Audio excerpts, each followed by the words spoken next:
Bismillahirrahmanirrahim. Assalamualaikum warahmatullahi wabarakatuh. Alhamdulillahirabbil alamin wa bihi nasta'in wa ala umuri dunya waddin. Wassalatu wassalamu ala asrafil anbiya'i wal mursalin wa ala alihi wa sahbihi ajmain. Amma ba'du. Alhamdulillah wa syukurillah, terucap rasa syukur kehadirat Allah Subhanahu wa taala di mana sifat Rahman dan Rahimnya senantiasa selalu memberi kita motivasi dan hidayah darinya.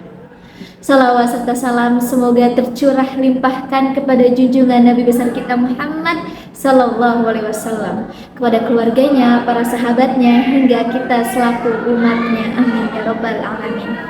Teman-teman yang dirahmati Allah, terima kasih telah menyempatkan waktunya untuk menonton video ini. Ada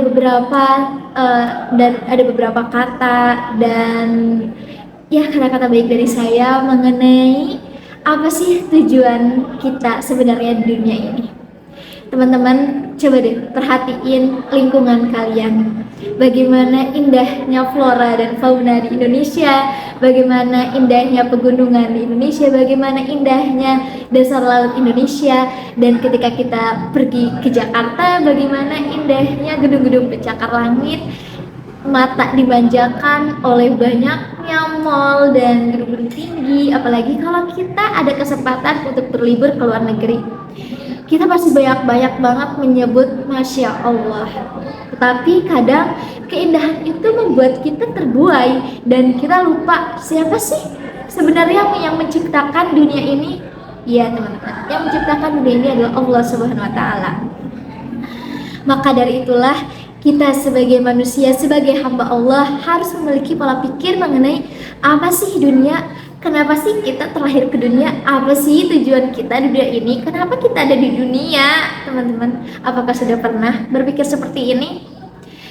Ketika seseorang keluar dari rumahnya, orang tersebut pasti sudah tahu apa tujuan yang akan mereka raih, apa tujuan yang akan mereka gapai. Ketika dia keluar dari pintu rumah, dia udah tahu, oh saya mau pergi ke sini, oh saya mau pergi membeli ini. Begitupun dengan kita teman-teman, kita sebagai manusia, kita terlahir di dunia, kita sudah ditunjukkan kita untuk apa di dunia ini, kita kenapa hidup di dunia ini. Kita sudah tahu sebenarnya, sudah tertulis dalam dalam Al-Quran kenapa kita ada di dunia ini teman-teman. Teman-teman yang dirahmati Allah, Allah Subhanahu wa taala berfirman dalam surat Al-Hadid ayat 20 yang berbunyi, A'udzubillahi minasyaitonir rajim. Wa mal hayatud dunya illa mata'ul ghurur. Tidaklah kehidupan dunia kecuali kesenangan yang menipu. Ya teman-teman, dunia kadang seakan-akan menipu kita, seakan-akan kita hidup di dunia selamanya. Padahal tidak. Bahkan Al-Quran dan hadis tidak pernah memuji bagaimana itu dunia. Rasulullah pun tidak pernah memuji dunia itu bagaimana. Bagaimana dengan kita?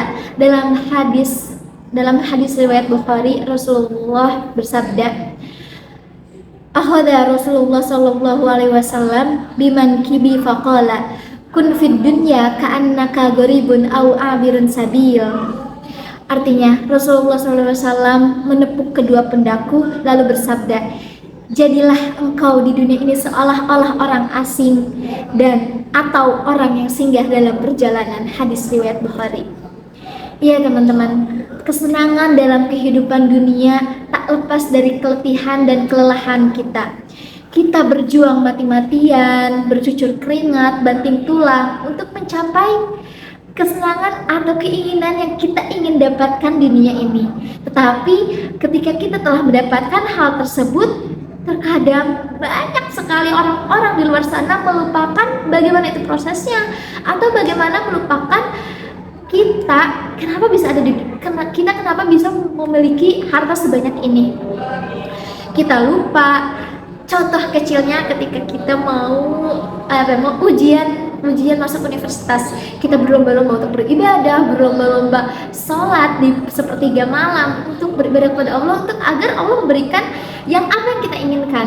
Tetapi ketika kita telah mendapatkan apa yang kita inginkan, apakah ibadah itu tetap lanjut teman-teman? Atau hanya sekedar kita melaksanakan kewajiban? Dan kita semakin lama semakin gelisah karena semakin kita kaya. Kadang ada beberapa orang yang semakin gelisah karena takut hartanya kembali hilang, hartanya sirna, apapun itu.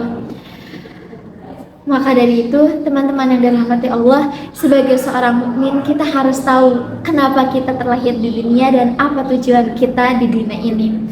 Allah Subhanahu wa taala telah berfirman dalam surat Al-Zariyat ayat 56. A'udzu billahi minasyaitonir rajim. Wa ma khalaqatul jinna wal insa illa liya'budun. Dan tidaklah aku ciptakan manusia, jin dan manusia kecuali untuk beribadah kepadaku.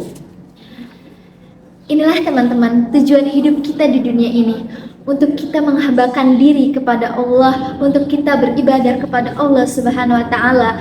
Allah yang menciptakan kita, Allah yang menghidupkan kita, Allah yang memberikan kita rezeki selama kita di dunia. Dan Allah telah mengatakan bahwasanya tujuan Allah menciptakan kita adalah untuk beribadah kepadanya. Dan kita pun akan kembali lagi kepada Allah Subhanahu wa taala. Nah, ibadah juga bukan hanya sekedar salat, puasa, zakat, tapi lebih daripada itu semua. Kita berpendidikan, kita mengajar pendidikan, kita berkata baik, kita menjaga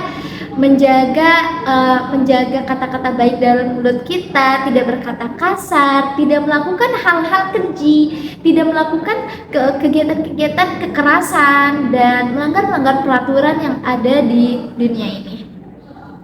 Maka dari itu, kita sebagai manusia yang diberi akal dan pikiran oleh Allah Subhanahu wa taala, manfaatkan waktu hidupmu dengan baik, teman-teman, karena kita akan diberi tempat indah di surga kelak, insya Allah sesuai amal perbuatan baik kita. Teman-teman, apalagi teman-teman yang seumuran aku, gimana? Udah pada sholat belum? Gimana? Tahun ini puasanya full tidak? Teman-teman, apakah sudah menjaga perkataannya? Apakah sudah tidak pernah berkata kasar lagi? Apakah senyum-senyum teman-teman sudah disebarkan? Tidak membuat hati orang lain merasa tersakiti atau bagaimana? Gimana teman-teman? Apakah sudah melaksanakan itu semua? Jangan lupa ya teman-teman, karena kita dalam dunia ini kita harus selalu beribadah kepada Allah. Tujuan kita di dunia ini adalah mengumpulkan amal-amal baik kita sebanyak mungkin, teman-teman, karena kita insya Allah akan berakhir di surga Allah kelak. Amin ya rabbal alamin. Demikian beberapa kata yang dapat saya sampaikan, semoga dapat bermanfaat bagi kita semua. Terima kasih teman-teman yang sudah mendengarkan. Kurang lebihnya mohon maaf. Segala yang benar datangnya atas bimbingan Allah SWT, dan yang salah, hilaf, keliru itu datangnya dari saya pribadi sebagai manusia biasa yang tidak pernah luput dari salah, hilaf, dan dosa. Wabillahi taufiq wal hidayah. Wassalamualaikum warahmatullahi wabarakatuh.